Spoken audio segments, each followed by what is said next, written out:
What's going on, y'all? We have a lot to get into today, so we're not going to waste time. I'll be live on Instagram for those of you who normally follow me on YouTube or on Facebook. If there are any issues, obviously you won't be able to follow me on Facebook because Facebook is I got in some kind of Facebook jail for a little while, but I appreciate everyone joining me here.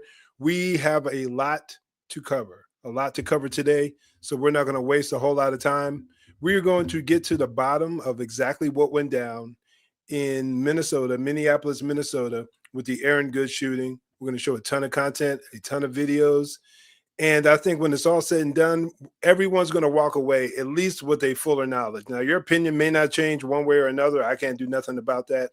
All I can do is present to you the information from my perspective as a former law enforcement officer with the Las Vegas Metropolitan Police Department, over a 20-year law enforcement career. And I'm going to give you my take. And we're going to start with the details from Christy Nome as she discussed this issue when it first went down. At 10:25 a.m. Central Time, Immigration and Customs Enforcement were carrying out lawful operations here in Minneapolis. Just to let you know, I got it sped up a bit. I got it sped up to 1 1/4, just to try to get through all this content as quickly as I can. Because of the adverse weather that Minneapolis has seen in recent snow, one of the vehicles became stuck and ensnared in the snow. Law enforcement were attempting to push out this vehicle, and when a mob of agitators that were harassing them all day began blocking them in, shouting at them, and impeding law enforcement operations. ICE officers and agents approached the vehicle of the individual in question, who was blocking the officers in with her vehicle, and she had been stalking and impeding their work all throughout the day. ICE agents repeatedly ordered her to get out of the car and to stop obstructing law enforcement, but she refused to obey their commands. She then proceeded to weaponize her vehicle, and she attempted to run a law enforcement officer over. This appears as an attempt to kill or to cause bodily harm to agents, an act of domestic terrorism. The ICE officer, fearing for his life and the other officers around him and the safety of the public, fired defensive shots. He used his training to save his own life and that of his colleagues. He was treated at a local hospital, has been released, and is now with family. I encourage the American people at this point in time to pray for him, but also to pray for the deceased's family and her loved ones. Today alone in this country, there have been 4 different domestic terrorist attacks on federal officers by the ramming of vehicles. 3 of them happened here in Minneapolis. All right. So that just gives us a general overview as to what went down initially on that day during that incident. Let me know if you can hear me. If there are any issues with the audio or anything like that, please let me know.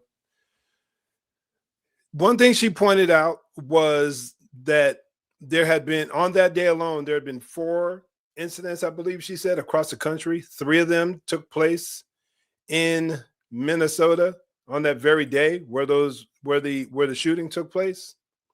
So what I want to do is just share with you some additional footage of what's been going on in our nation over the course of the last year when it comes to ICE and them attempting to perform their lawful duties. If you like it, I don't care whether you like it or if you don't, what they're doing is completely legal. I'm talking about what ICE is doing, what the not DEA, what ICE is doing, what Homeland Security is doing, what Border Patrol is doing. There's nothing unlawful about what they're doing. You may not like it, but it doesn't justify anything that's been happening to them as of late. First video I want to share with y'all. We'll start with this Fox News alert. The FBI is offering a big reward for information regarding a protester who appeared to fire a gun at federal agents during a California immigration raid yesterday. Thank you very much. And let's just put this in perspective for our viewers. The first 10 days of July have been an absolutely unprecedented assault on federal immigration officers last year in a way we've never really seen before. As we know, those assaults are up 700%. Let's start on July 1st. Matthew White, an individual in Buffalo, arrested and charged with threatening to kill an ICE officer, writing on social media, "Kill them all. ICE is the new age Gestapo." Get a this to July 4th. In Alvarado, Texas, 10 individuals facing first-degree murder charges of a federal immigration officer, while an 11th individual is on the run. A manhunt is out for him, a $25,000 reward because that attack involved AR-style rifles, body armor, and two-way radios. An officer was shot in the neck, recovering thankfully. You got Monday, July 7th, down in McAllen, Texas, a Border Patrol annex, an individual, a barrage of bullets fired from an AR-style rifle. Border Patrol fortunately able to neutralize that and kill the individual, but raising security concerns at all Texas Border Patrol facilities. July 8th, the next day, Senate Democrats don't read the room on the threats to federal immigration officers, and you have Senator Cory Booker and Alex Padilla dropping legislation to force ICE agents to take their masks off, putting them and their families at greater risk of being doxxed. Same day, 4 arrested in Van Nuys, California, literally putting tire spikes down to disable ICE vehicles because they oppose a lawful federal immigration operation. Also on the same day in San Francisco, you've got protesters violently confronting ICE officials and officers trying to take into custody the criminal illegal aliens that had been marked for deportation, just carrying out the laws Washington passed, but yet they violently are getting in the way. And then, of course, what we've all been watching all morning long out in Camarillo, California, a major raid. Those agents were being pelted with rocks, assaulted, fireworks, and the one individual that appears to fire a handgun at ICE officers. And guys, the part of this story that's just heart-wrenching is that there were 8 unaccompanied minors that had putting us in danger, but they're also putting their constituents in danger. People throwing rocks, different things. That's a threat. And what's going to happen to that person? Look at this. At the very least, they need to be arrested. But if it turns up a little bit more, who knows what may come of it? And people don't think that they're putting not just the officers, they're putting the public in danger by doing so. I mean, absolutely. This is just a snippet. The video I showed just a few moments ago, not this last one, but the one prior, was basically just talking about the month of July of 2025. Wasn't even talking about everything that we've seen since then. Let me share this. Hold on. We got one more video here for you. Take this one down. Got actually 2 short videos. I'm just giving you a snippet of what's been happening, y'all. What ICE, Border Patrol, all these guys have been dealing with. This is an ABC News special report. A few months ago, this right here. Hi, I'm Diane Macedo. We are coming on the air with breaking news. Multiple people are dead after a shooting at a Dallas ICE field office this morning. I spoke with Acting ICE Director Todd Lyons just moments ago. Here's what he had to say about the situation. It appears to be a sniper from an elevated position. Initially 3 individuals were shot. We do have multiple fatalities. All ICE agents and officers at the location are accounted for right now. It's still an active scene. From what we know, the shooter died from a self-inflicted gunshot wound. J.D. Vance blamed inflammatory rhetoric from Democratic leaders and the media. An Immigrations and Customs Enforcement facility was opened fire upon by a violent left-wing extremist, a person who wrote anti-ICE messaging on their bullets, and there's some evidence that we have that's not yet public, but we know this person was politically motivated. Imagine going to work as a law enforcement officer, just trying to do your job, and then having people threaten your very life when you are lawfully conducting your duties. It's utterly insane where we are right now. This reminds me of what I've read coming from the 60s when things were just in utter turmoil. But that's how extreme these radicals that's how far they've come. That's where they are. These radical leftists, primarily, these are the people that you see. They've been indoctrinated to believe that there should be wide open borders, even though many of them don't even realize that they're playing the useful idiot for the political left, because all they want is just political power. Because when it comes down to, and when we look at the core of why these things are taking place, why these things are happening, when it all said and done, why Joe Biden opened the border wide open and allowed tens of millions of people to come into our country, it's a power grab. Because when they do electoral seats and Congress and Senate seats and things like that, a lot of that is done by bodies, by population. It's not about the number of citizens, it's population. So illegals can be counted in that. As crazy as that is, they can be counted when it comes down to the Census Bureau. So if you have a large population and they're in a predominantly left-leaning locations, these people think, and it's smart, it's dastardly evil, but they're doing it for political gain, for political purposes. That's primarily what they're doing and why they're doing it. They don't care about their long-term ramifications on us as a nation, how that affects us. They're not thinking about that at all. What they're thinking about is how can we gain power and stay in power. So, let me show one more thing. Just show you this headline. We're not going to go into it right there, but I just want to share you this one headline talking about the violence that has taken place, the spike in violence lately that ICE has been dealing with. I think this is it. Assaults on immigration agents. This is November of last year. Assaults on immigration agents skyrocketed to 1,150% since Trump took office, as sanctuary city rhetoric fuels disturbing rise. And if you scroll through this video, you see this dude's lip. I mean, that's more than split. ICE officer. You'll see this guy's got a big old, it says agent has been kicked, spat on, bitten, and worse. Officials saying that attacks are fueled by anti-ICE rhetoric spewed by lefty elected officials. And this is nothing new. This is simply what they do time and time again. Every time they're in power, every time they're in office, they frame the right as being evil and tyrannical, and the police always suffer in the process. It is literally insane, y'all. Literally insane. That's just what they do time and time again. And I wish more people would wake up to it, but it took me a long time to wake up to it.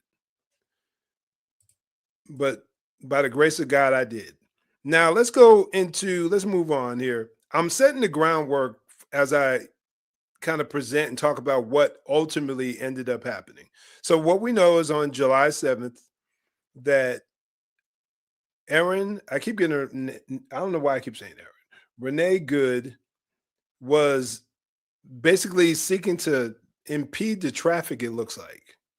And some people say that she was there innocently. You have people arguing that she was more heavily involved. But we're going to move along and we're going to see from eyewitnesses, listen to her significant other, her wife, make her statement. I believe I have that on video, but like I said, we have a lot of content to cover.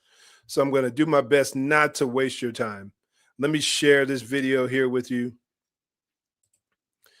as we talk about Rene Good, and we try to get to the bottom of who she is and what her intentions were ultimately. 1 second here. Again, we're going to talk about case law today. We're going to talk about use of force. We're going to talk about what those officers did wrong, because as much as, I'm a former officer myself, so I have a natural tendency to want to side with the officers. I'm being open and honest about my natural bias, not trying to hide it at all. But at the same time, I was a defensive tactics instructor. I was a firearms instructor, and I did defensive tactics and studied and learned them when I was a corrections officer, when I first started with the local Las Vegas Metropolitan Police Department. So I'm pretty familiar with that area. And I know bad tactics when I see it. And I think some poor habits ultimately led up to that situation. I'm not saying that they were primary in it. I think her actions were the main reasons why she ended up losing her life. But there are some areas of concern when it comes down to these officers, and I'm gonna point those out as they go.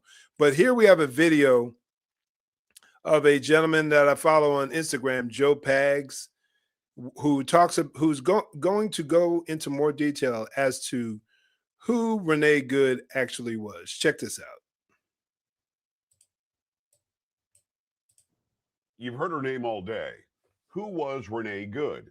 She's the woman that lost her life at the hands of ICE in Minneapolis, Minnesota.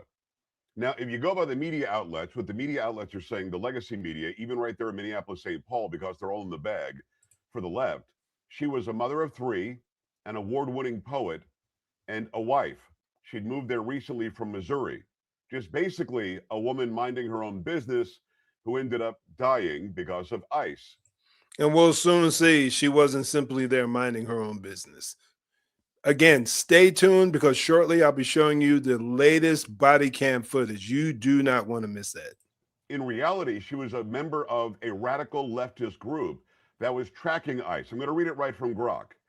Rene Nicole Good was a member of ICE Watch, a loose, informal coalition of activists in Minneapolis dedicated to monitoring, documenting, and disrupting U.S. immigration and customs enforcement operations. So their purpose is monitoring and interrupting their operations. At least that's what the allegation was. Is there any evidence? Stay tuned. In the area, often described as a sanctuary city. Multiple sources from January 2026 report that Good became involved in the group after connecting with activists through her child's attendance at Southside Family Charter School, a socially conscious institution. Local residents and vigil attendees described her as an ICE Watch warrior. What does that mean? Because the media wants us to believe that she dropped her child off at school and was heading home with her wife and then somehow ended up not alive. Turns out she was tracking ICE. Kristi Noem, the DHS secretary, says she'd been in ICE's way all day. And in this instance, we all saw the video now. I outlined it in a video previous to this. Go look at it if you want. It's clear what's going on there. And all she had to do was go home and be a wife and a mother. Mainly go home and be a mother. You know, I'm just talking from as a Christian man. Their marriage is ultimately between a man and a woman. That's biblical and that's consistent to where I stand, and I always will stand on that. This situation is sad on so many levels. If you check out the Southside, I believe that was the name, the Southside Family School.org, the school where her daughter attended. I believe it's her daughter. Her child attended, southsidefamily.org, and you just peruse through the, what they're all about, that whole section where they kind of talk about who they are. You will quickly see how very left-leaning, very far left this school was. The school talks about social justice is their first priority, things like that. Again, Southside, if you're interested, southsidefamily.org, familyschool.org, and you'll get it'll start to clear out the fog as to who this young woman was. So let's continue on here.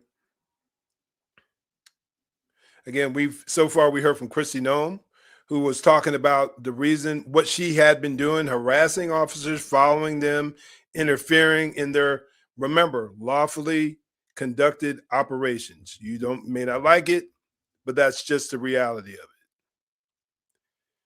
it. So they're claiming that she's a member of an organization called ICE Watch. That's what the claim is.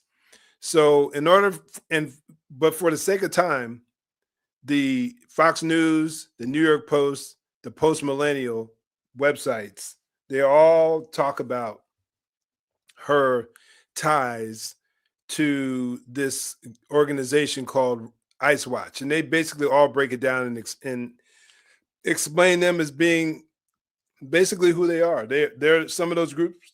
Some of those groups have been out there monitoring and tracking ICE and causing all kinds of problems with whistles and yelling and blocking the streets and trying to physically intervene and prevent officers from going out and doing what they're lawfully supposed to be doing. And I keep saying that because it's actually the case. These officers are taking these guys who have tried to enter into our country illegally. They're trying to take them out.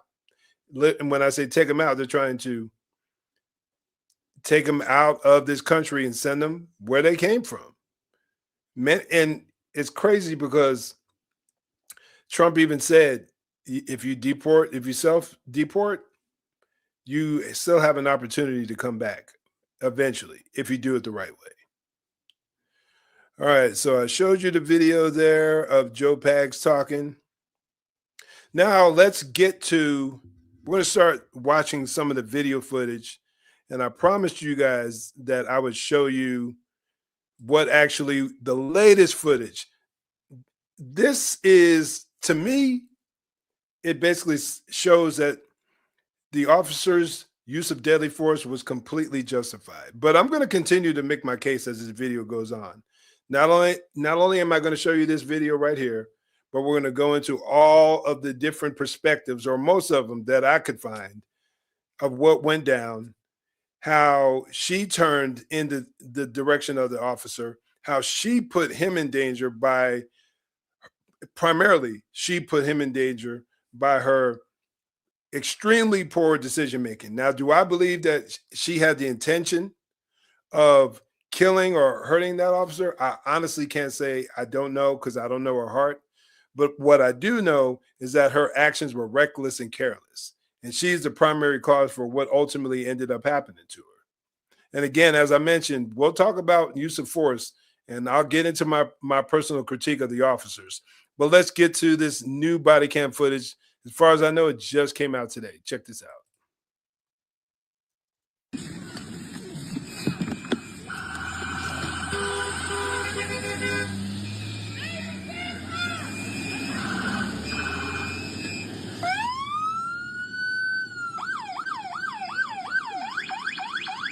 That's fine, dude. I'm not mad at you. Now, let me back it up just a bit.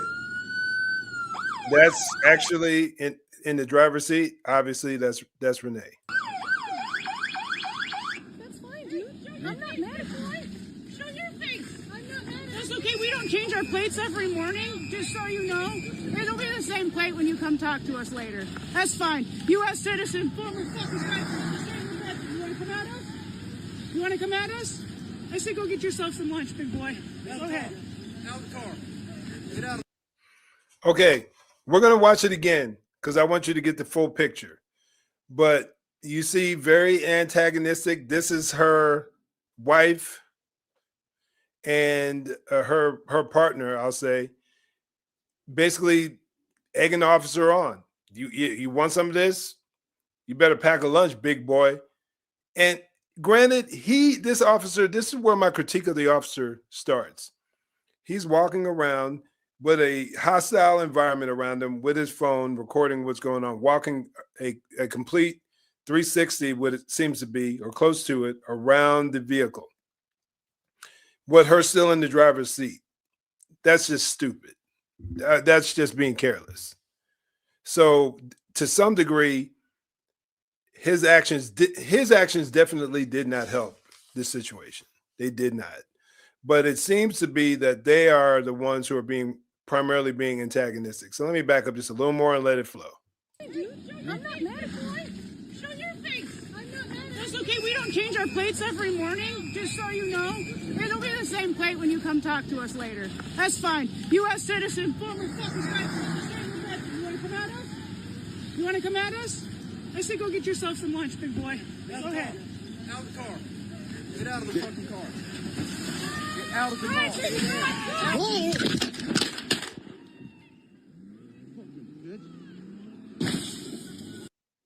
Things happen very quickly. So we'll rewind. Do the best you can to pay attention and hear what's being said. Hear the officers. When the officers approach on the other side, you'll hear them give verbal commands for her to get out of the car.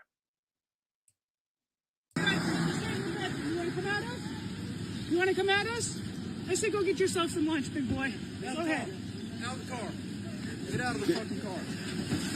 Get out of the car.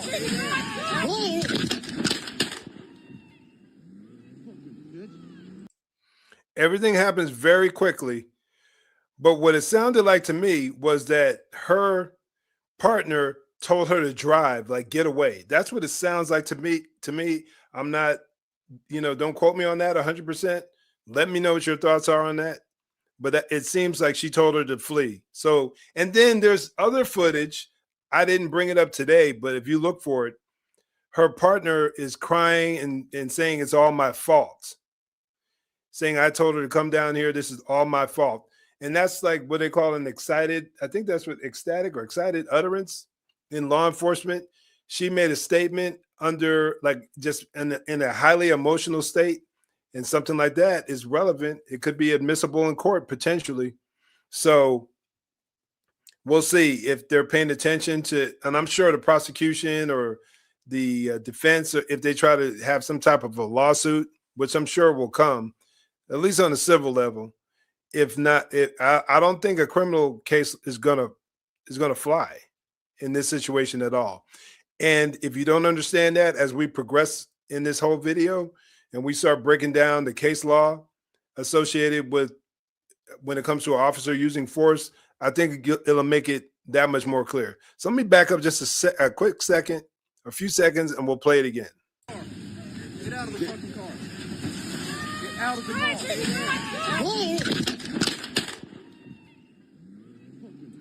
And it seems very clear for the uninitiated, those who don't know, that she made contact with him. You can see it.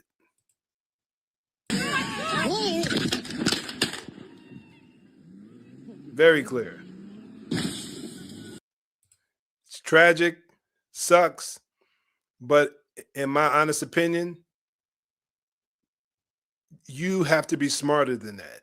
In this day and age, sitting up here trying to have a confrontation with the police is just being stupid. Trying to physically intervene or interfere with a lawful law enforcement action. Like, what are you doing?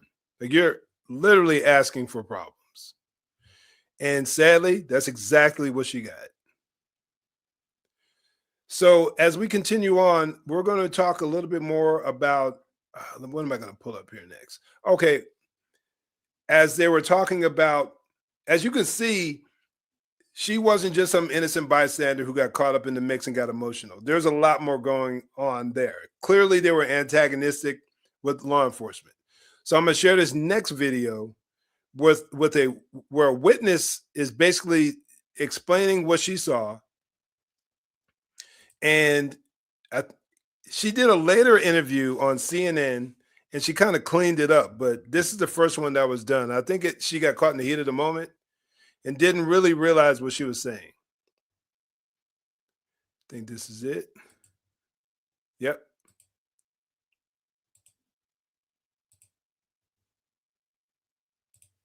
Commotion. I heard some whistles going on out front, so I came downstairs to see what was going on. Wasn't even dressed.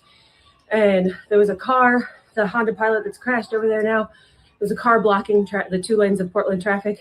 And the ICE agents got out and they were saying, get out of here, get out of here. And she was what looked like trying to turn around. And the ICE agent was in front of her car. Okay, she said she thought she heard the ICE agent say, get out of here. Let me rewind it. Because I'm sure it wasn't the ICE agent who would say something like that, because they were giving verbal commands to her to get out of the car. Maybe she thought she heard that, but it could also confirm what I thought I heard from her partner telling her to go. And the ICE agents got out and they were saying, get out of here, get out of here. And she was what looked like trying to turn around. And the ICE agent was in front of her car and he pulled out a gun and put it right in, like his midriff was on her bumper and he reached across the hood of the car.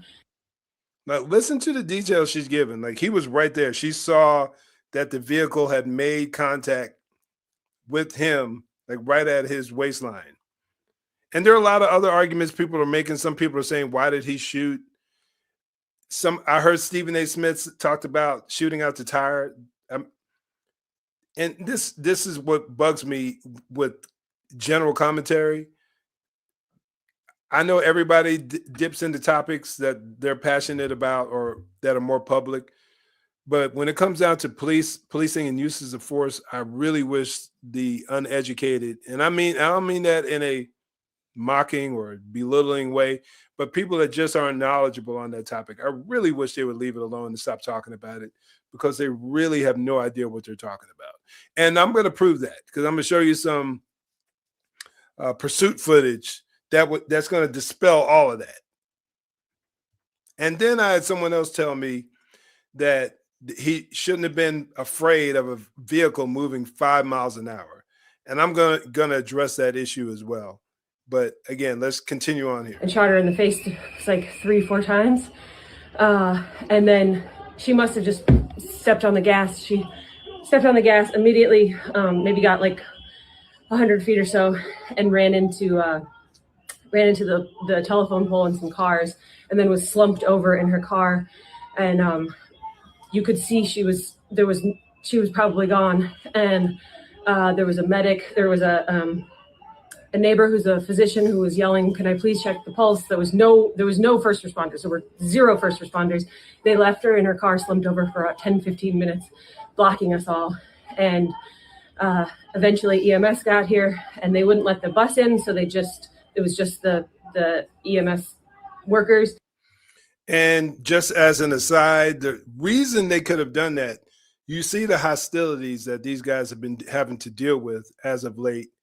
It's possible that the reason they could not or wouldn't allow anybody to come in there and check the body, well, one, you don't know what their intentions were. They could be contaminating the crime scene. And on top of it, the priority of an officer in a crime scene is to make the scene safe.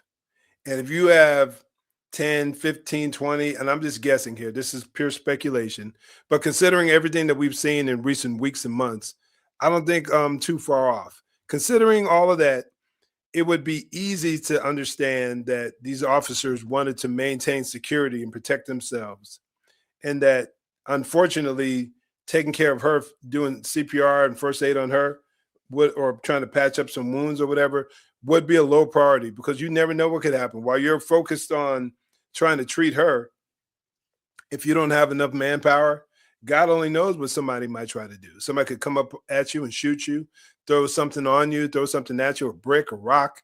You got all kinds of craziness going on out there. So it sucks for her, but at the same time, I see how they could have made, how or why they made the decision that they did. And they checked her out for a second, maybe five minutes or so, and then carried her out, no stretcher or anything, carried her out like a sack of fucking potatoes.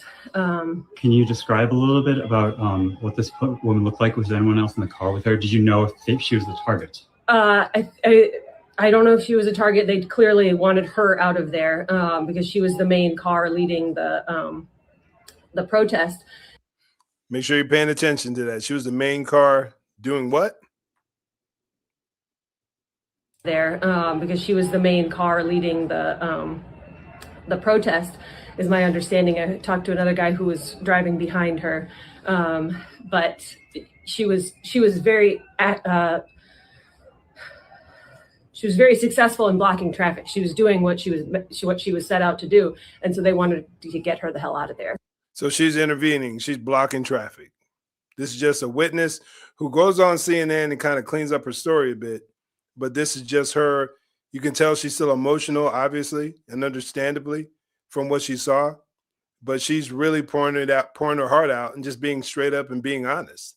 She was there. The police wanted her out of the way because she was intervening. She was blocking traffic. She was interfering in their operations. Yeah. So it looked like she was impeding ICE vehicles. Definitely. Yeah. Okay. That was her goal. Do you have a one more time? So it looked like she was impeding ICE vehicles. Definitely, yeah, Okay. that was her goal. Do you have a read on her demographic? I think she was a white woman. Looked like I didn't see her when she was alive. Just slumped over in the car. It looked like she had dyed short curly hair. I have a video of her in the car. But yeah, no other description. And you can hear even then, like all the yelling going on in the background. Man, what those guys, those officers, those agents have been going through, man, like my heart goes out to them. They're dealing with all kinds of craziness. But sadly, that's where we are now as a society. So we're going to get into a bit. So you saw the latest video, the latest body cam footage. I showed that already.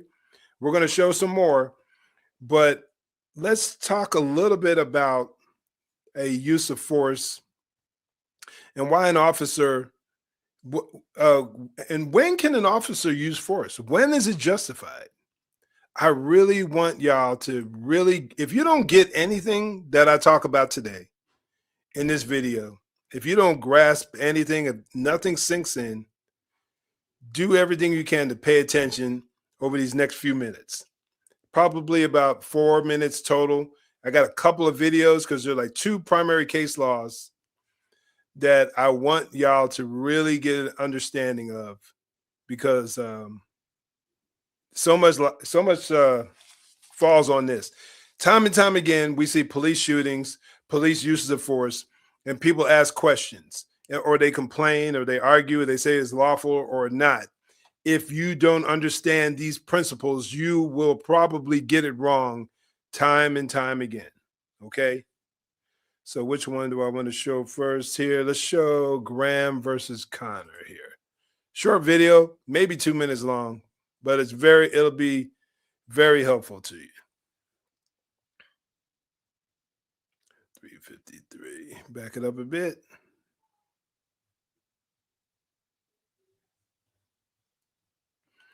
Let me back up a bit.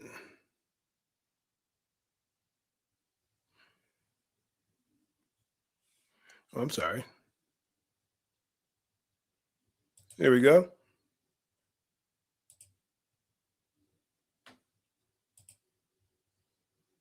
All right. Determination that the subjective intent of the officers was relevant. And instead, the court held that courts must determine if an officer's conduct was objectively reasonable, and said that some of the main factors to be considered in evaluating police use of force cases are the severity of the crime at issue. Again, please pay attention to this. Let me back up a little more because I really want y'all to get this. I'll share the link if you want it, but you'll see right here, it's under, I think the guy's YouTube channel is, hold on one second. Arizona Lawyer is a YouTube channel. He's got a lot of content on police use of force, and it seems pretty legit. Was objectively reasonable, and said that some. And when it comes to objectively reasonable, what is that standard? That's basically how would another officer in a similar situation respond? That's the objectively reasonable officer standard. It's not what the citizen thinks. It's not what Joe Blow thinks after watching the video, rewinding the video 5 times. What would a reasonable officer do in a similar situation with a similar set of surrounding circumstances? So again, pay attention, please. Of the main factors to be considered in evaluating police use of force cases are the severity of the crime at issue, whether the suspect poses an immediate threat to the safety of the officers or others, and whether the suspect is actively resisting arrest or attempting to flee from others, whether evaluating police use. Let's rehash that. Severity, let it play. So force cases are the severity of the crime at issue. Now, one of these factors, it doesn't need to be all of them. It could be I think each element doesn't necessarily, all elements don't have to be met. One element could supersede the others, if that makes any sense. Because it could be, I'll give you for instance, I could stop somebody for jaywalking just a crossing at the wrong spot of a street. I could do a lawful stop on somebody for jaywalking, but then he could turn around and pull out a knife and try to stab me. So severity of the crime, it's like, okay, what, or as opposed to when it comes to deadly force, and we'll get more into that here shortly, excuse me. But these are just some of the aspects of what to look for in judging whether an officer's use of force, judging whether it was justified or not. Whether the suspect poses an immediate threat to the safety of the officers or others. So you look at it, let's take this, I'll save this until we're done watching all the videos, because we have to understand what the mindset of the agent was at the heat of that moment. Severity of the crime, number one, whether the suspect is an immediate threat, and then finally, and whether the suspect is actively resisting arrest or attempting to flee from being arrested. So now that you know the Graham versus Connor factors to be considered, here's why this case matters for you. Whether or not an officer has a bad intent, Graham versus Connor holds that the officer's conduct must be objectively reasonable, and that the reasonableness of an officer's action is judged by the totality of the circumstances. So it's what an officer does, not what his or her intentions were, that dictates whether or not the use of force was justified. The court also held that the reasonableness of a use of force must be judged from the perspective of a reasonable officer on the scene, rather than with the 2020 vision of hindsight. This is huge, y'all. You may not realize it, but it's huge. Every one of us have probably watched these videos 15 times, half speed, 25% speed, sped up, 1/10 speed, and turned around and made a decision. But that officer at that moment does not have that option. That's not a factor for him. So for us to turn around and judge him or her based on what we see from the comfort of our living rooms or watching it on our smartphones is irrelevant when judging whether it's lawful or not. Reasonableness allows for the fact that police officers are often forced to make split-second judgments about the amount of force that's necessary in a particular situation, in circumstances that are tense, uncertain, and rapidly evolving. That is always keep that in mind, y'all. If you need to, go back and rewind and rewatch this video after the live is done. But this point right here is massive, and most people are oblivious to it. And it's not a knock on them. Everybody's got their career field, the things that they work, the areas they work in, and they just don't know. But this point right here is so big, y'all. So big. And when it's in the grand scheme, they all miss it. Most miss it. I can't say they're all, but most people miss this point. But this is dealing with any use of force or a general use of force. The next video we're going to get into is going to discuss force in general, or deadly force rather, excuse me. Is going to discuss the issues that are related to deadly force. And it's a longer video, but we're not going to show all of it. But I would highly recommend you go back and watch through the entire case so you can fully understand the Tennessee versus Garner case. Because we just watched Graham versus Connor. This is Tennessee versus Garner. We're going to watch a less than 2 minutes, minute and a half section of this video. Make sure I got it queued up. All right, let's roll. Now, what about Officer Hyman? If the statute he relied upon... My bad. Back it up here. That's the end of the video. Here we go. The case eventually made its way to the United States Supreme Court. And the issue before the court was to determine the constitutionality of using deadly force to prevent the escape of an apparently unarmed and non-dangerous suspected felon. The real quick version of Tennessee versus Garner, there was a felon. He was just a felon. He wasn't a violent felon. He was a felon was fleeing. This is back in, I believe might be in the 70s. Don't quote me on that. but it was a fleeing felon that was somewhere like in Ohio. And an officer used deadly force, shot him as he was trying to escape. But back then, the case law and the department policy said that you could use force to stop a fleeing felon. So that's the background of the Graham versus Tennessee versus Garner case. I always kind of get them mixed up. A police officer may arrest a person if the officer has probable cause to believe that person has committed a crime. But while an officer may seize the suspect to effect an arrest, the method of seizure must be reasonable under the Fourth Amendment. Ultimately, the Supreme Court held that the use of deadly force to prevent escape of all felony suspects, whatever the circumstances, is constitutionally unreasonable. So the Supreme Court basically said it just has to be reasonable. The force used has to kind of equate to the level of the offense.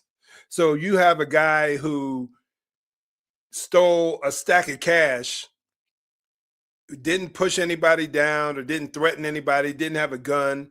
He stole a cash out of a cash register and ran out of a store. That's a burglary offense. And depending on the amount, you're looking at you're more likely, it all depends on the amount. You're probably looking at a potential felony offense, judging based on the amount, because if it's a small amount, it could just be a petty larceny. But let's say he stole, like, depending on your jurisdiction, like $2,000 or something like that. Didn't push anybody down, didn't commit any acts of violence, didn't threaten anybody, anything like that. No gun, no weapons, nothing like that. And he takes off running. I'm not legally justified, or any cop isn't legally justified to use deadly force on that guy, because that's excessive. Because if he gets away, what's the worst you have to deal with? Potentially. Now, you can't predict with 100% accuracy what he'll do in the future, but based on what you know at that time, you have to use the proper amount of force. It has to be equal or somewhere in the area of what the criminal offense was. Now, if you flip the script a little bit, rewind it, dude walks in there with a butcher knife and says, "Give me all your money." And then the cashier gives him money and he takes off running, and I'm a cop and I show up on the scene and he's fleeing and he's about to go over a wall. You are completely justified in using deadly force, because what happens if he gets away? Lord only knows. He already threatened to use deadly force on someone else. You want to stop him from potentially taking someone hostage or stabbing somebody. Completely different scenario based off of the crime. Justice White, the author of the opinion, added, "It is not better that all felony suspects die than that they escape. And where the suspect poses no immediate threat to the officer and no threat to others, the harm resulting from failing to apprehend him does not justify the use of deadly force to do so. A police officer may not seize an unarmed, non-dangerous suspect by shooting him dead." As a result, the Supreme Court held that the Tennessee statute, insofar as it authorizes the use of deadly force against unarmed, non-dangerous... I don't know why I said Ohio. I think I was thinking of the Graham versus Connor. Obviously, Tennessee versus Garner happened in Tennessee.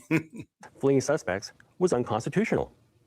However, the Supreme Court held that where the officer has probable cause to believe that the suspect poses a threat of death or serious physical harm, either to the officer or to others, it is not unconstitutionally unreasonable to use deadly force to prevent escape.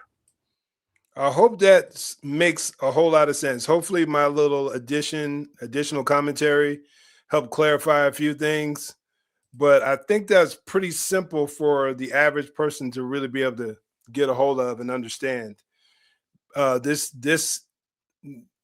Every act of police violence, police use of force hinges on these laws, y'all. Every one of them. And again, I keep repeating myself, but without a proper understanding of these case laws, you're guessing. You could be allowing your emotions to get in the way of the actual truth.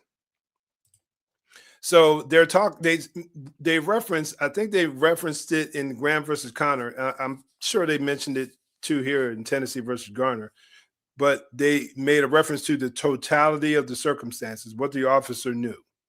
So if you take into consideration everything that's happened over the last year or so with ICE agents, attacks over 1,100% increase, over 100 ramming incidents, an 800% increase in deadly threats as far as verbal threats, people threatening to kill officers and agents.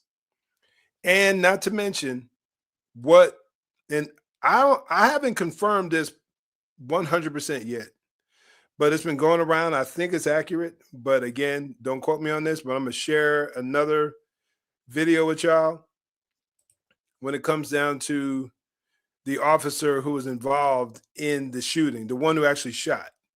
From what I heard, he was involved in a previous incident last year. So we're going to take a look at that. And again, when we look at the concept of the totality of the circumstances, these things have to be taken into consideration. Check it out. This home security video shows a driver taking off during a traffic stop, dragging a deportation officer with him. New at 10, WCCO's Uba Ali walks us through this video and the political firestorm behind it.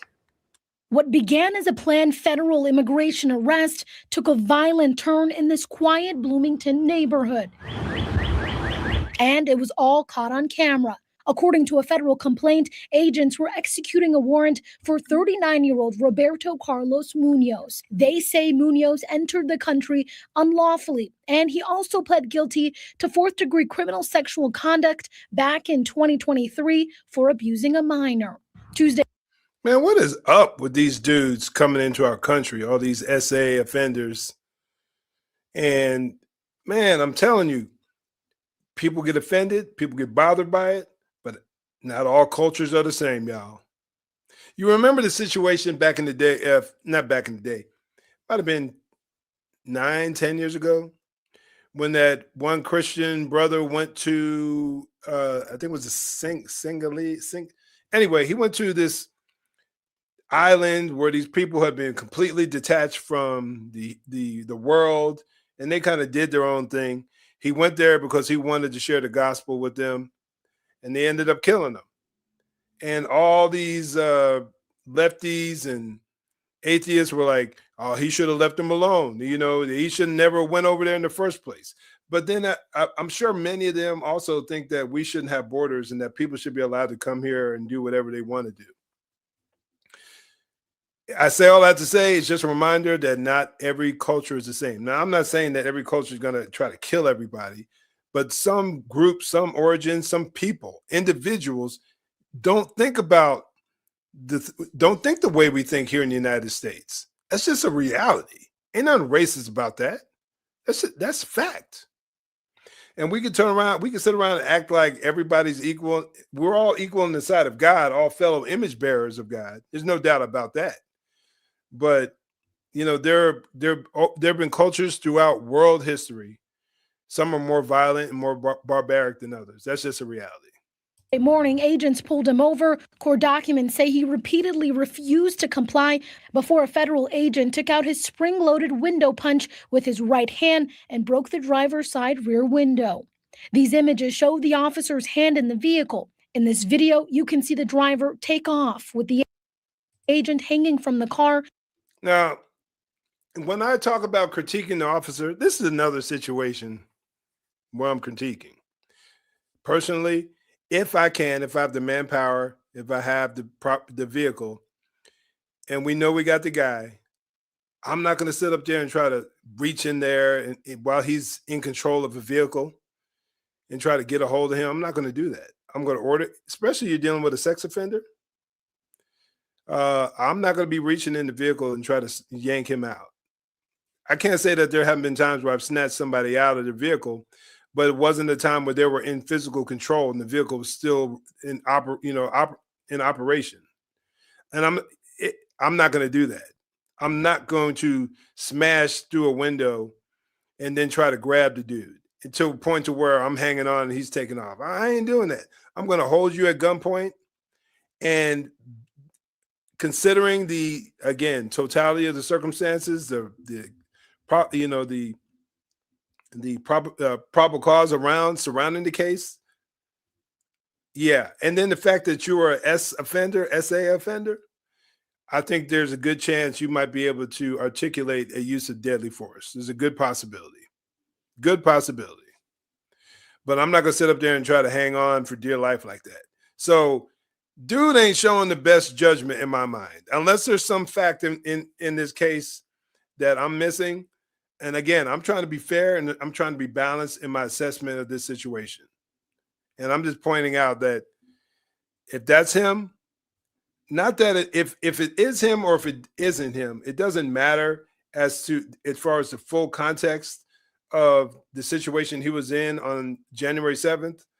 But somebody might try to use that and show that he demonstrates careless actions. Dragging him 300 feet through front yards. These graphic images show the aftermath. You see his arm all cut up. I'm not sure if that was the one that was in the window or not. I think so. He's on the passenger side, or the driver's side, if I'm not mistaken. A bloody agent who needed 33 stitches for his significant cuts. And now a political battle with a top Homeland Security official criticizing Governor Tim Walz, posting on X, instead of comparing ICE law enforcement to the Gestapo, Walz should be thanking our brave law enforcement. And they're right about that, because these guys running around here constantly vilifying law enforcement is part of the reason why we're where we are. Comparing them to Hitler and the Gestapo, all this kind of foolishness. No wonder people are acting violently. Now, there's some people that'll act like that regardless. These radical leftists, they don't need any motivation because they already see law enforcement as evil. They think it's associated with capitalism. Therefore, it needs to be abolished. That's why you hear them making reference to carceral states and, eliminating law enforcement and defunding and abolishing the police back in 2020 when that was really gaining popularity. That didn't just come from nowhere. That's a very radical leftist ideology. That's what that is. And you got a lot of these people out there who will jump on an opportunity like that. All right, let's move on here. How are we doing on time? Not bad, not bad. Doing better than I thought, because I know there's a ton of it. We still have a little ways to go. So let me share with you this one video, because we're going to bring it back around to the actual incident. And I'll show you multiple perspectives of what went down. We'll wrap it up as far as the breaking down the actual crime, the actual shooting. Tim Pool has an excellent perspective where he points out, I think it's very clear that she made contact with the officer. So I may change I'm not sure if I'll show that portion of the video, but we're going to move along here and we're going to show you other videos. Now, I think a lot of people just either they missed it, maybe they didn't want to see it, but I want to show you a few videos that really show what went down. But this one here is a good breakdown, a surprisingly good breakdown from NBC.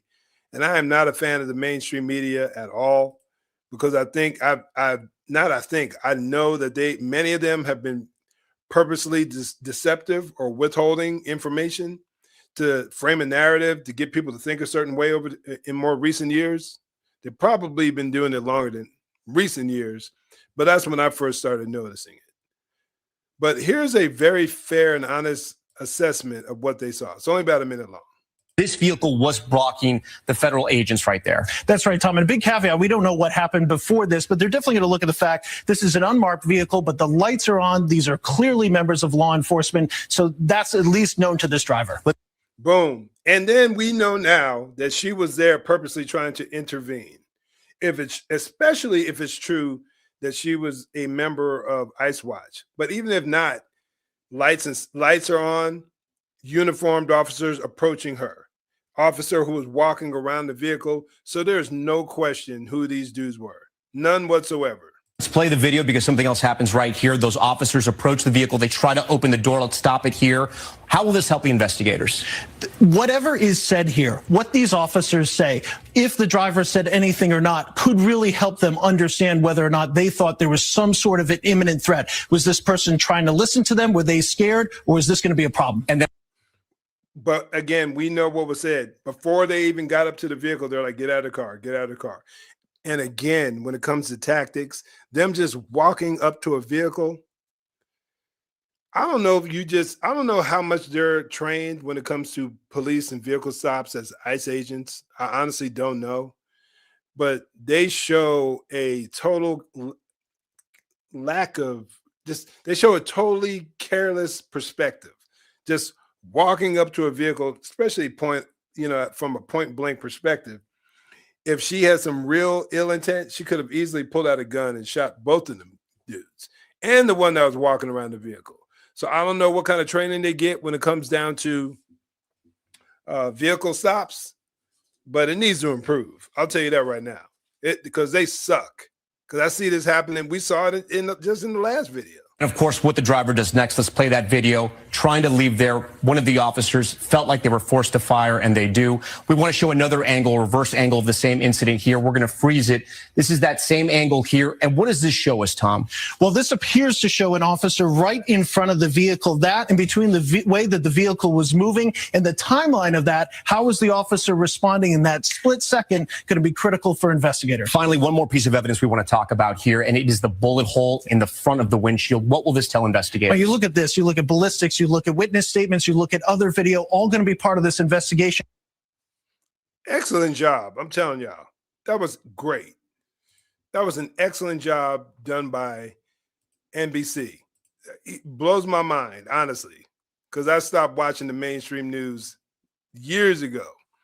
But that right there was a fair, honest assessment. They show a video where she clearly collides with him. I mean, there's no getting around it. It's abundantly clear. So on to the next video here. Now, if you're not following Megan Basham on X, I don't know what you're doing, because she's been following this story and delivering some great videos, just showing every video she can get her hands on, talking about this. Here's a excellent one that show. It's real quick. I'm not going to play the music sound because it's got music associated with it, but this one right here repeatedly. Look at the amount of, like, you can just see the contact she makes with him.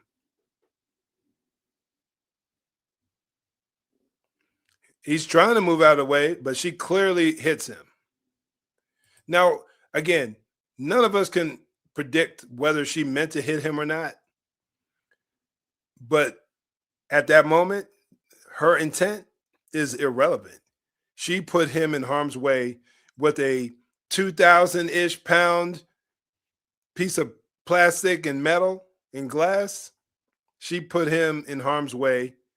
And for those who say, oh, I don't know why he freaked out from a vehicle moving 5 miles an hour. I had someone say that to me. Let me say one thing. It could take 2 seconds for a vehicle to rev up, especially because she's driving a Honda Pilot. I actually looked that up today. And I even gave them the benefit of the doubt on the lower end. I said a 4-cylinder Honda Pilot. How fast would it take that to get up to 20 miles an hour? And could that potentially harm someone? I asked AI, and of course, AI isn't the end-all, be-all. They make many a mistake. But if you just think of a vehicle moving 15, 20 miles an hour, and it's not just death that's the risk. It is the risk of death or substantial bodily harm. He could have been knocked over, because we'll see a video later on. And if we go back to what Kristi Noem said, she talked about the officers had gotten stuck because of the icy environment. So if you're talking about that officer could have gotten knocked down, slipped, and she runs over his foot, that's substantial bodily harm. That opens the door for deadly force. Or imagine if he had fallen and she went over his head or went over his body. Moving only, how fast do you have to go for that? 5, 10 miles an hour? So let's dismiss this whole idea of he shouldn't have been afraid. And it really pisses me off, y'all, because most of these people have never been in anything close to a violent encounter a day in their life. But yet these, as my boy commented over here in the comments, armchair quarterbacks need not respond. Amen to that. Amen to that. Armchair quarterbacks just no need to respond because you don't get it. You don't get it. Most people, and it's not a knock on anybody, but most people just have never been in a situation where you had to make a split-second decision that could potentially cost you your life or someone else's. Most people will never see that, and you ought to be thankful for that. You should be thankful that you never have to experience that because it's nothing pleasant. And not everybody is made for that, to be honest with you. So I showed a couple of videos there, and let's even give you a demonstration of a close vehicle not moving, where an officer was in front of it and she's giving verbal commands. And we'll see how this worked out for this officer right here.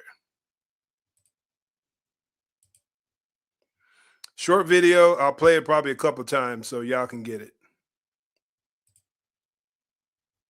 As the Jeep continued to advance, Officer Caprio got off one shot. WJZ won't show the rest, but a somber jury saw and heard Amy Caprio dying from massive crushing injuries.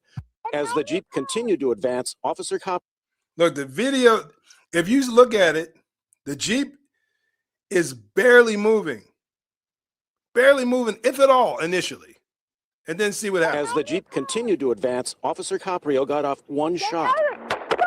WJZ won't show the rest, but a somber jury saw and heard Amy Caprio dying from massive crushing injuries. Dead. Gone. Her life is gone. In what could have easily been a similar situation. So you want the officer to do nothing and not freak out and not panic? Some of y'all are like, honestly, like just have no common sense, thinking that a 2,000-pound vehicle can't harm somebody if it's moving slow. Like, where have you been?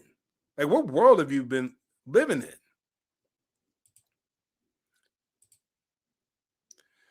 All right, let me show you.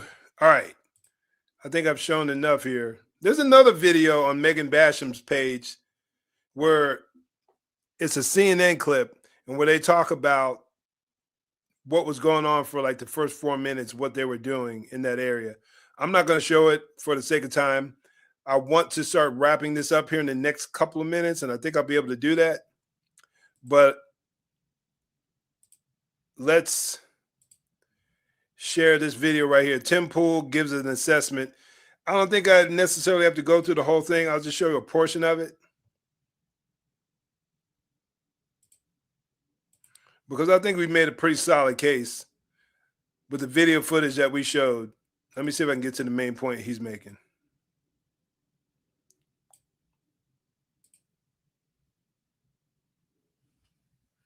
Maybe show about a minute of this. Come on.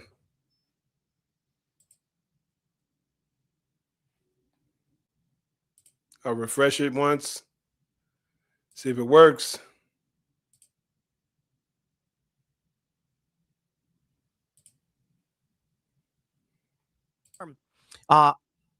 No, I've changed my mind. I'm going to show you the slowed down footage that I believe proves this woman was intending to kill that ICE agent. Now, I don't agree with that. And I say that because we just don't know. We just don't know if that was her intent. She could have just been trying to get away. And I'm just going to stick with that because that's all we know. Now watch this. Here we go. The vehicle stops here. The wheels are pointed left. As you can see, the officer is standing right in front of the vehicle. Now watch this. Right there. You see the front tire? Watch the front tire right here. The wheels are pointed left, and she accelerates. The wheel spins out on ice. Then, with the wheels pointed at the officer, having spun out already, meaning the officer can hear the engine rev with it pointed at him, he draws his weapon. And take into consideration the 100 ramming attacks, the 1,100% increase in violence against ICE officers, assaults on ICE officers, the 800% increase in threats against their lives. If it's him in the other video being dragged by somebody else, All matters. And in a second, because this is slow mode, she then begins to turn right, hitting him, and he shoots. I want to stress this again. Her front tire on her SUV is spinning out on the ice. You can see it right there. It spins on the ground. It slips. The officer, who was not standing in front of the vehicle before she backed up and pointed at him, and then accelerates with her tires spinning out. And then moving forward, he draws his weapon, and then the wheel turns to the right. And considering his location, his proximity to the vehicle, he can't see all that. He can't see those tires. Man did what he had to do. All y'all Monday morning quarterbacking, trying to say that he was wrong, please stop. Like, straight up, please stop. All right, now we're bringing this again to a close here shortly. Let me show you this one video. For those who say, why didn't the officer, like Stephen A. Smith, Lord have mercy, I love you, Stephen A., but you can get on my nerves sometimes, like straight up. And I think you're right on the verge to really waking up from this whole, you're not woke, but you got that a little bit of leftist, and you got that whole, black power, black pride thing going on that you need to ease up a bit, especially as a professing Christian man. But for those of you who say or wonder, why didn't he just shoot out the tires? Allow me to present to you Exhibit A. This was a police pursuit. Don't know from when, but just listen to what's being said here. Up to about 50 miles an hour now. What we understand is there was a successful second spike strip back there on Montague right as it turned onto San Fernando Road. So at this point, we've had 2 spike strips go, and we should start to see some of those tires go flat as this continues on, and that should put the vehicle into a state where it's a little harder for the suspect to drive. The thumbnail or the title of this video is Suspect in Stolen Audi Drives on Flat Tires. So my man is driving on all flat tires, y'all. And this video goes on, it's at 47 minutes. This pursuit goes on here. He's been spike strips, and that's when they throw those strips out and they try to get the vehicle to run over the strip so it can slowly flatten their tire. But it don't take that long. Eventually it'll run. It won't flatten it to where it's a blowout because you don't want people to lose control. But it will flatten your tires and cause most people will stop just out of, they don't want to just totally jack up their car. I would say most people, some people do. But they said the spike strips took place around the 47-minute mark, and this pursuit goes on for, and what is that? Like another 30 minutes? Let's see. Dude is driving on flats, on rims. Look at that. Rims.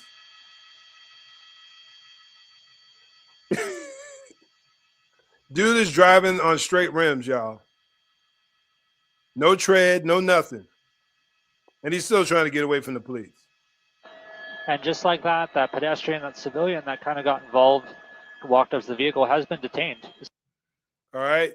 So, miss me with the, the whole idea of let's use some, let's shoot out the tires, because that only works in the movies. So let's kill that. Okay. Somebody send this to Stephen A., please. Oh, my man, you took the words right out of my mouth, bro. Somebody get that to Stephen A., y'all, because he just ain't getting it.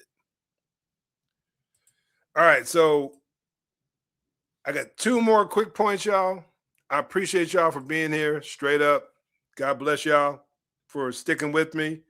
But I thought this was very important to the point to where, I wanted to get all this information out here. Again, I'm not done, so don't bounce out yet. If you can stick around, don't bounce out yet.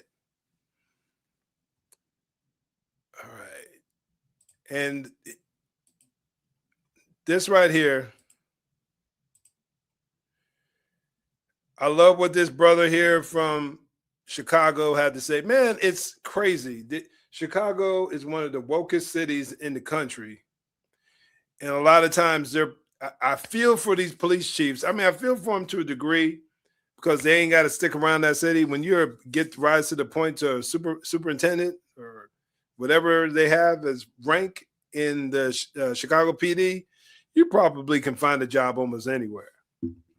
But they've had to deal with idiot mayors and governors.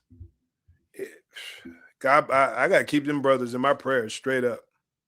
But when it comes down to police interactions, this superintendent, Larry Snelling, gives some excellent advice.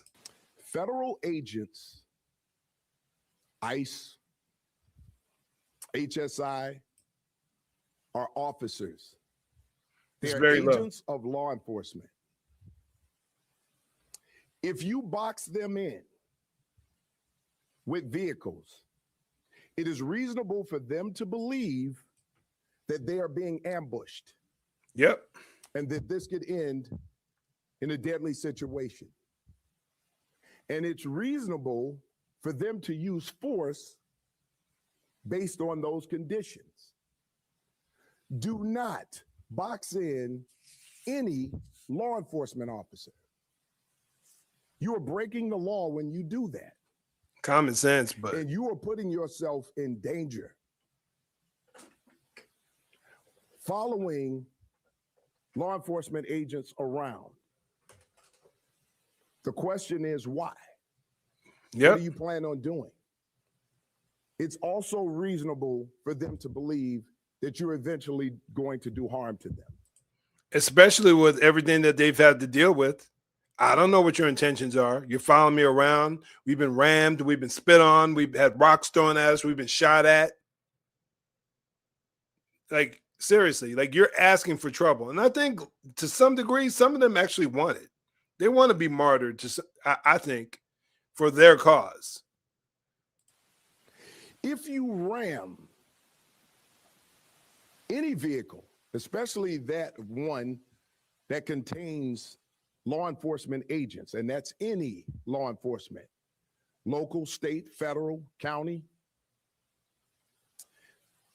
and you do this intentionally, this is considered deadly force. Deadly force is anything that can cause great bodily harm or death. When you plow into a vehicle that contains law enforcement agents, you're using deadly force. Pretty cut and dry, y'all. I don't see how that could even be remotely considered difficult. And lastly, y'all, I'm going to end this the only way or the best way I know how. Best way I know how, y'all.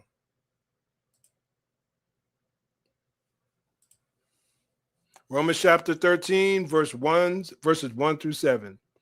Let every soul be subject to the governing authorities. Let me say this real quick. If you're a Christian and you're out here siding with these radicals as they're pushing against law enforcement, you need to repent straight up. First and foremost, before anything else, you need to repent and get right with God, because clearly I don't know what Bible you're reading. And you definitely ain't reading Romans chapter 13.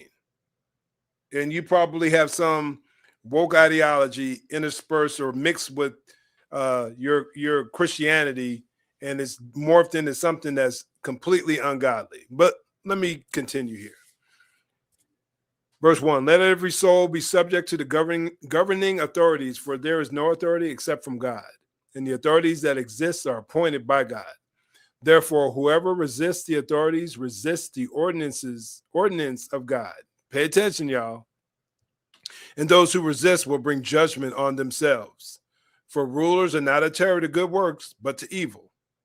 Do you want to be unafraid of the authority? Do what is good, and you will have praise from the same. For he is God's minister to do to you for good. But if you do evil, be afraid, for he does not bear the sword in vain. For he is not God's minister. For he is God's minister, an avenger to execute wrath on him who practices evil. Therefore, you must be subject, not only because of wrath, but also for conscience sake. For because of this, I'll stop right there, verse 5. I think that sums it all up. You want to honor God, y'all? You want to glorify God when it comes down to dealing with law enforcement? Obey the law. You obey the law, you follow the law, you ain't got to deal with this stuff. Like, honestly, you don't have to deal with this. So for any believer out there, for real, if you call Christ your Lord, you say you're saved, born again believer, and you read this and it offends you or makes you angry, then I think you really need to, as Paul said also in other places in scripture, to examine yourself to see where you're at. Because this right here should cause you to shudder and to be convicted, not get angry. If the God's word gets you angry, you got problems. But anyway, y'all, I appreciate y'all for joining me today. We went through a lot. We covered a whole bunch of content. I'm going to cut it short right here. If you have any questions during the live and you didn't get them out, or just at any time, put them in the comments. I'll do my best to get back to y'all. But as always, stay safe, God bless, and make sure you join the conversation. Peace out, fam.